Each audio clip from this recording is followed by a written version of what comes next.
அம்மா நீயுமா பார்ட் 1. கோவாவில் ஒரு ஹோட்டலில் இருந்து போலீஸ் ஸ்டேஷனுக்கு ஒரு கால் வருது. இங்கே ரூம் ஃபுல்லாக கரையாக இருக்குது, ரத்த கரையாக இருக்குது. ஸோ உடனே நீங்கள் வாங்கன்னு சொல்லி கூப்பிட்றாங்க போலீஸை. ஸோ அந்த ரூமில் யார் தங்கினது அப்படின்னு போலீஸ் விசாரிக்கிறாங்க.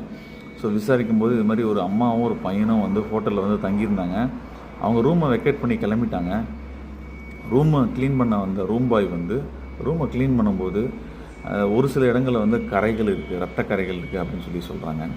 ஸோ என்னடா அது அப்படின்னு பார்க்கும்போது சிசிடிவியை செக் பண்ணுறாங்க. வரும்போது அம்மாவும் பையனும் வராங்க. ஆனால் போகும்போது அந்த பையனுடைய அம்மா மட்டும்தான் போகிறாங்க, அந்த பையனை காணோம். ஸோ இதுக்கப்புறம் தான் போலீஸ்க்கு டவுட் வருது. இன்னும் ஏன் இந்த மாதிரி இருக்குதுன்னு சொல்லி விசாரிக்க ஆரம்பிக்கிறாங்க. விசாரிக்கும்போது அந்த பெண் அவங்க பையனோட பெங்களூர்லேருந்து இங்கே வந்திருக்காங்க அப்படின்றது தெரிய வருது.